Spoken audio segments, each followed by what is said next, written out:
Камчыбек Ташиев УКМКнын Чаткал райондук бөлүмүнүн жаңы имаратын пайдаланууга тапшырды. Ачылыш аземи 28 июнда өтүп, ага атайын кызматтын жергиликтүү башкармалыгынын өздүк курамы, УКМК ардагерлери жана жергиликтүү бийлик өкүлдөрү катышты. Саламатсыздарбы жолдоштор?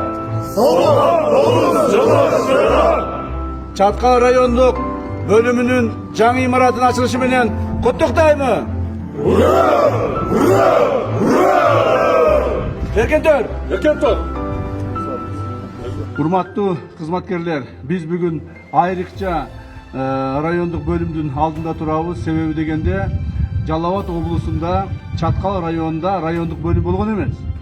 Биз биринчи ирет Жалал Абад облусунун Чаткал райондук бөлүмүн негиздедик жана анын жаңы имаратын ошондой эле ушул жерде иштеген биздин кызматкерлерге жашоо шартына ылайык түзүлгөн жаңы үйүн ачуунун алдында турабыз.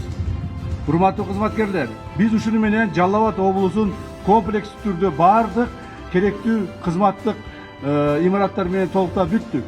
Облустук башкы башкармалыктын имараты жаңыдан курулду. Бардык район шаарларда жаңыдан имараттар курулуп бүттү. Ошол жерде имараттар да курулбастан иштөө шартына ылайык бардык шарттар түзүлгөн. Жашоо шарттарды дагы түзө баштадык.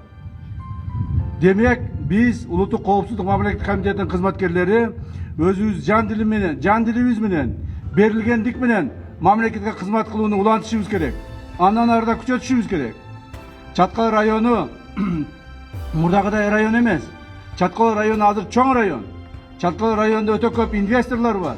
Мына урматтуу президентибиз Садыр Кожоевичтин дагы Чаткал районуна көңүл бурганын негизинде Алабука Канышкыя жолу 172 километр, 4,5 миллиард, 4 миллиард 700, 4,5 миллиард сомго курулуп атат. Андан сырткары мына азыр эле мен барып башталышына катышып келдим. Биздин Талас облусуна Карабуроо районуна өтүп кете турган жолубуз, перевалды аша турган. Ал жерге дагы 1 миллиард 700 миллион акча бөлүндү. Так, демек Чаткал району бүгүнкү күндө мурдагыдай тупиковый, же болбосо тоо арасында калып кеткен, же болбосо кыштарда өзүнчө болуп эч жака байланыш жок үзүлүп калган район болбойт.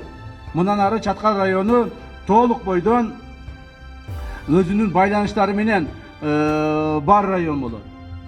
Ошондуктан Чаткал районуна биз райондук бөлүмдү ачтык. Камчыбек Ташиев сөзүндө мыйзамдуулукту бекем сактоону жана мамлекет тарабынан көрүлүп жаткан камкордукка татыктуу болууну эскертти. Буга чейин уюшкан кылмыштуулук кандай чечкиндүүлүк менен жок кылынган болсо, эми өлкөдө коррупция дагы түп тамырынан жок кылынышы зарыл экенин белгиледи. Мамлекетибизде башында айтып жүргөндөй биз уюшкан кылмыштуулук топту жок кылдык. Мындан ары алар бизде жок, болбойт дагы. Эми азыркы күндө мамлекетибизде президентибиздин алдыбызга койгон талаптарынын эң негизгилеринин бири коррупцияга каршы күрөш. Коррупцияга каршы күрөштү бир эле Улуттук коопсуздук комитети эмес, бул укук коргоо органдары, сот, прокуратура органдары, сот чогулуп туруп аракет кылышыбыз керек. Ошол эле мезгилде бизге эле керек эмес, бул бүт эли журтубузга керек. Демек, элибиз дагы ошого кошулуш керек. Барлык жерде кайсыл бир жерлерде коррупциялык элементтер боло турган болсо, ошого каршы күрөштү күчөтүшүбүз керек. Биз коррупцияны сөзсүз түрдө жеңебиз. Биз жеңилбейбиз аларда. Мурдагыларга окшоп тийип качып, бүгүн бир экөөнү кармап коюп, бир экөөнү камап коюп калып кетпейбиз. Биз коррупцияны түп тамырынан бери Кыргызстанда жоюшубуз керек, үзүшүбүз керек, тамырын кыркышыбыз керек. Ошондуктан бүгүнкү күндө силердин алдыңарга өтө оор, чоң жана жоопкерчиликтүү ушундай тапшырмалар коюлуп атат. Мен ишенемин, Улуттук коопсуздук мамлекеттик комитетинин, укук коргоо органдарынын, сот, прокуратура органдарынын буга акылы дагы, ишмердүүлүгү дагы, профессионалдуулугу дагы, мүмкүнчүлүгү дагы жетет. Демек, биз ошол мүмкүнчүлүктөн пайдаланып туруп, мамлекетибизде өтө чоң бир жумушту аткарышыбыз керек. Улуттук коопсуздук мамлекеттик комитетинде бүгүнкү күндө бардык керектүү шарттар түзүлүп бүттү. Эмне жетпейт десең, мына азыр мен биздин борбордук аппаратыбызда бир 20-30дай машина, жаңы машина келип тизилип турат. Algıla desem hiç kim alбайт. Болду дейт, бизге жетет. Урматтуу председатель, жетет бизге. Бул жагында лептеп алайлы. Ушунча бизде бардык кызматтарга унааларыбыз жаңыланды деп отурушат. Көрдүңөрбү? Демек, силерге көрүлгөн камкордук мындан ары дагы уланат. Ошондо биз коррупцияга каршы күрөшөбүз дегенде өзүбүз таза болушубуз керек. Мыйзам алдында, өзүбүздүн уятыбыздын алдында, ар намысыбыздын алдында, бала чаканын алдында, жана ошол эле өзүбүздүн коллективдин алдында өзүбүз таза болушубуз керек.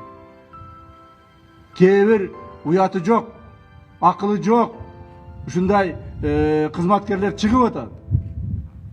Муну биз эмне үчүн жашырышыбыз керек? Ал сабак болсун башкаларга. Мына кече эле мен 27-июнь күнү кол коюп келдим bir приказга. Ал жерде бизде көп жылдардан бери иштеген подполковник кызматындагы биздин бир кызматкер көптөгөн жылдардан бери билинбей коррупциялык элементтер менен шугулданып келген. Ысык көлдөн эле 28 гектар жерди өзүнө, туугандарына, бала чакасына жаздырып алган. Ошол кызматкерди кече ишенимди кетиргендиги үчүн деп жумуштан алдым. По дискредитация. Жана бүт ошол биз тапкан материалдардын бардыгын военный прокуратурага өткүзүп бердим. Военный прокуратура азыр кылмыш ишин ачып, расследование жүргүзүп, жоопко тартат. Мыйзам чегинде. Мага деле жалко, чын айтканда. Мен деле ошону кылгым келбейт. Кантип эле ушу чогуу иштеп аткан бирөөнү ушу өзүмдүн кызматкеримди бирөөгө салып бергим келет. Жок, андай эмес. Бирок биз кайсыл бир деңгээлде токтошубуз керек. Биз ушунун бардыгын акылга түйүшүбүз керек. Кече эле бир биздин академияда окуган, ФСБдин академиясында Москвада окуган таластык бир жигитибиздин таластан болгону бир 2-3 эле окуйт. Таластан өзү аз чыгат. Мен атайлы таластан көбөйсүн деп ошолорду кошуп берип жөнөттүм ошу баланы. Жөнөкөй эле үй бүлөдөн болчу. Азыр 3-курсту бүтүп атат эле. Эмне болду? Атасы наркотик сатам деп колго түшүп, 13 жылга камалды. Баласын мына 3 жылдан кийин ФСБда окугандан кийин окуудан айдады. Мына көрдүңөрбү? Кандай чоң зыяны тийди. Укмуш, жакшы окуган, сонун бала болчу. Айда жок, мыйзамды ушундай. Мына дагы бирөөсү мына ачык эле айтайын, Канат Исаев деген мурдагы депутат жигитти билесиңер. Кылмышты кылып качып жүрөт азыр. Сотко келбей качып, азыр анын артынан баягы издөө жарыяланган. Эмне кылдык? Быйыл бүтүп аткан баласын, ФСБны быйыл бүтүп аткан. Мына азыр уже бүтүп эртең 4-түндө мен аларга биринчи званияларын беремин. Быйыл бүтүп дипломду алыш керек эле. Баласы увольнять еттик. Баласынын келечегине балта чапты. Мына ушундайлар болбош керек. Ушундайлар болбош үчүн ар бирибиз өзүбүздүн ар бир кылган ишибизге жооп беришибиз керек. Мыйзам алдында. Мен ишенемин, урматтуу кызматкерлер. Силер өзүңөргө жооп берип, өзүңөрдүн кылган кызматыңар менен элибиздин, мамлекетибиздин күчүн арттырасыңар. Биз күчтүү болуп кетип атабыз. Мамлекетибиз күчтүү болуп кетип атат. Ошого салым кошуп калайлы. Ар бирибизге убакытты берет. Кудайым берген убакытта ушуну иштеп калайлы. Ошондуктан туура мыйзам чегинде иштешиңерге мен дагы бир жолу багыт берем. Рахмат баарыңыздарга.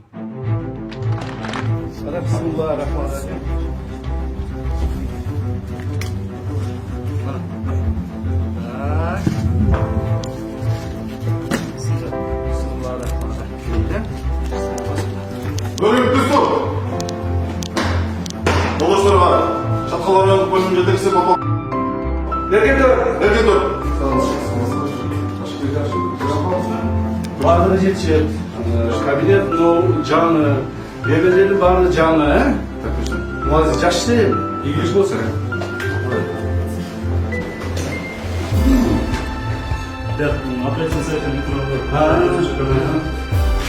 Олоққаның керек сайдан башталады, Arkadaşlar.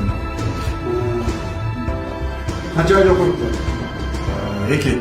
2 айда оқырыпты. Перевалды акыбеті бекіп едеген, да? Telefsay anam tanıştı yazı. Осы айда 2 едеді, да?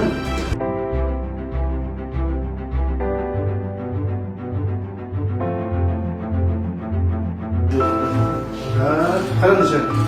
Ben Sen kadar karşı sonunda gidiyor. Ateş sayesinde tatlıp soğuktan elinden bakmak. Şöyle давайте. Жакшылап кызмат кылыңlar. Байланış var ki var.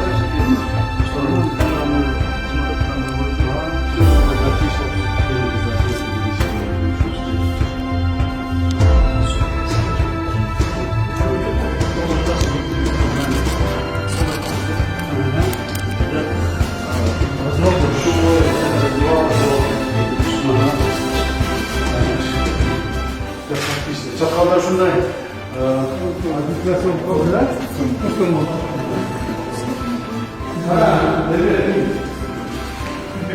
Депутат. Барганда эле листиде урушуп калсаңыз кана койчу аны. Көрдүңүзбү? Печаттайт. Ким печаттайт? Az депутаттарды карайлы. Бизди парламентке апарып урушуп жатат, биз көрөбүз. Не бар? Жайлобой Нишанов деген депутат, сен бир популярный власть. Лучше көрөбүз.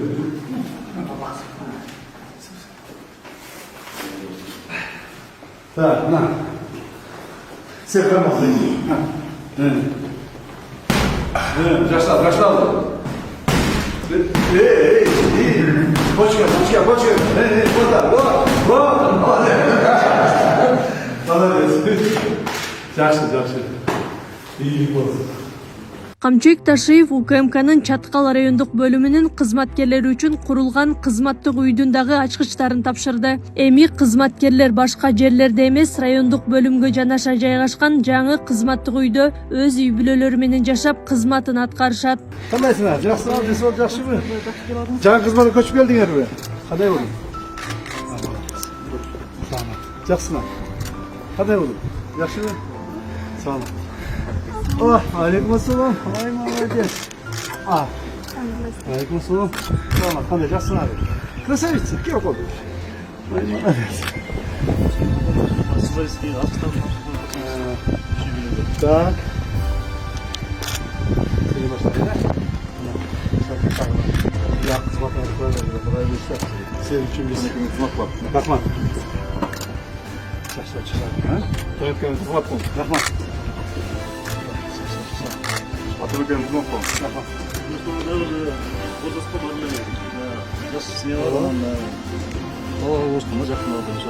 Sen 3 ay oldu. Sizki 2 ay oldu. Başka içinde bir böyle konuda kısmını Az болсо да. Az болсо да. Көп болду. Шагал калды. Эми киши үй бүлөлөр боюнча мен азыр силерге чыгып эле программамды өзгөртүп эме кирейин деп атам, роддом кирейин деп атам. Бул жерге дагы азыр жакшы роддомду көрүп бир жакшы роддом салып беребиз. Не останавливайся, только вперед. Хорошо? Нас должно быть много. Биз көп болушубуз керек. Көп болсо гана күчтүү болобуз. Макулбу? Игилик болсун баардыгыбызга, жакшы болобуз. Ряд детский. Вот жакшы. Санузел бар. Ряд санжанный студия. Зал менен Жакшы. Бир жерде отуруп алып, чай ичип, көрдүңүзбү? Демеки, соонун башына чекедеги районго келсек дагы мүмкүнчүлүктөрү бар. Жакшы болуптур. Өтө сонун болду. Буларды эми жакшылап окуткула эми бир жерде эми. Сен канчага чыктың? Беркечи. Кичинекей канчага чыктың? 6. Молодец. Чоң жигит болдун, жакшы жигит болдун. Молодец. На, кел. Мен апам жакшы. Жакшысың. Чын жүректен ушундай өрүштөрдү уруп берип атасыз. Элге чоң кызмат кылып атасыз. Балдарыбыз үчүн аябай кубанычта болуп атабыз биз дагы. Рахмат. Иштерине ийгилик болсун. Сизге да бекемден сол иштериңизге ийгилик болсун. Рахмат. Саламат болуңуз. Начальник. Жоосун биле коелу.